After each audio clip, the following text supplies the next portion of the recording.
ನಾನಿಲ್ಲ, ನಾನು ಅವ್ರಿಗೆ ಬಿಟ್ಟಿದ್ದೇನೆ. ಯಾವುದಕ್ಕೂ ನಾನು ಆ್ಯಕ್ಚುಲಿ ಒತ್ತಾಯಗಳನ್ನು ಹಾಕಿಲ್ಲ. ಸನ್ಮಾನ್ಯ ಪ್ರಧಾನಮಂತ್ರಿಗಳ ತೀರ್ಮಾನ ಅದು. ಸರ್, ಕೃಷಿ ಖಾತೆ ಅದು ಸಿಕ್ಕಿದ್ರೆ ಸಂತೋಷ ನನಗೆ. ಯಾಕೆಂದರೆ ಕೃಷಿಗೆ ಸಂಬಂಧಪಟ್ಟಂಥದ್ದು ಮೊದಲಿಂದಲೂ ಆಸಕ್ತಿ ಇದೆ.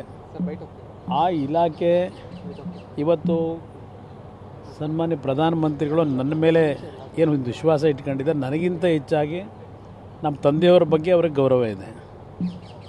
ಆ ಒಂದು ನಮ್ಮ ತಂದೆಯವರ ಮಾರ್ಗದರ್ಶನ ನಾನೇನು ಇಲ್ಲಿವರೆಗೆ ಪಡೆದಿದ್ದೇನೆ. ಈಗ ನರೇಂದ್ರ ಮೋದಿಯವರ ಮಾರ್ಗದರ್ಶನದಲ್ಲಿ ನನಗೆ ಒಂದು ಉತ್ತಮ ಅಂತ ನನಗೆ ಬೇಕಾಗಿರೋದು ಹಣ ಸಂಪಾದನೆ ಮಾಡೋದಲ್ಲ, ಜನರ ಮಧ್ಯದಲ್ಲಿ ನಾನಿರಬೇಕು, ಜನಕ್ಕೂ ನನಗೂ ಕನೆಕ್ಟಿವಿಟಿ ಬೇಕು, ಜನರ ಸಮಸ್ಯೆಗಳಿಗೆ ಪರಿಹಾರ ದೊರಕಬೇಕು. ಅಂಥ ಒಂದು ಇಲಾಖೆ ದೊರಕಿದ್ರೆ ಇವತ್ತು ನಾನು ಮಂತ್ರಿ ಆಗಿದ್ದಕ್ಕೂ ಒಂದು ಒಳ್ಳೆ ಕೆಲಸ ಮಾಡಲಿಕ್ಕೆ ಅನುಕೂಲ ಆಗುತ್ತೆ ಅನ್ನೋದು ನನ್ನ ಅಭಿಪ್ರಾಯ. ಸರ್, ಕಳೆದ 2-3 ತಿಂಗಳಿಂದ ಘಟನೆಗಳು ಈಗ ನಿಮಗೆ ಮಂತ್ರಿ ಸ್ಥಾನ ಸಿಗ್ತಾ ಇರೋದು ಒಂದು JDSಗೆ ಒಂದು ಪುನಶ್ಚೇತನ ಅಂತ ಅನ್ಕೋಬೋದು ಸರ್? ಅದರಲ್ಲೇನು ಸಂಶಯ ಇಲ್ಲ. ನನಗೆ ಪುನಶ್ಚೇತನ ಕೊಟ್ಟಿರ್ತಕ್ಕಂಥದ್ದು ಒಂದು ಕಡೆ ನರೇಂದ್ರ ಮೋದಿಯವರ ನಾಯಕತ್ವ, ಮತ್ತೊಂದು ಕಡೆ ಕನ್ನಡಿಗರು.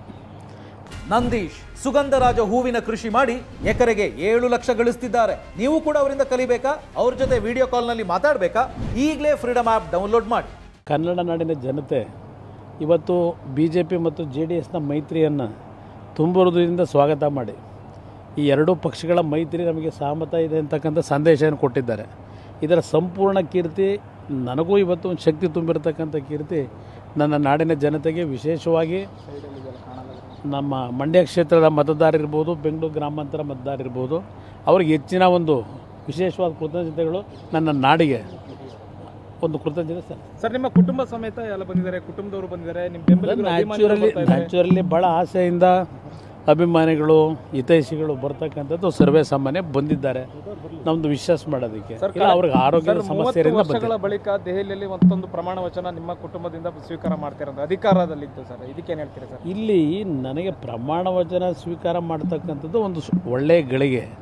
ಆದರೆ ಇಲ್ಲಿ ಪ್ರಮಾಣ ವಚನದ ಅರ್ಥ ನಾನು ಮುಂದೆ ಯಶಸ್ವಿ ಆಗ್ತಕ್ಕಂಥದ್ರಲ್ಲಿ ನಾನು ಆ ನಿಟ್ಟಿನಲ್ಲಿ ನನಗೆ ಯಶಸ್ಸು ದೊರಕಿದ್ರೆ, ಉತ್ತಮ ಅಂತ ಕೆಲಸ ಮಾಡಿ ನಾಡಿನ ಜನತೆಯ ಗೌರವ ಉಳಿಸ್ತಕ್ಕಂಥ ಕೆಲಸದಲ್ಲಿ ಯಶಸ್ವಿ ಆದರೆ ಆಗ ನನಗೆ ಸಂತೃಪ್ತಿ ತರತಕ್ಕಂಥದ್ದು.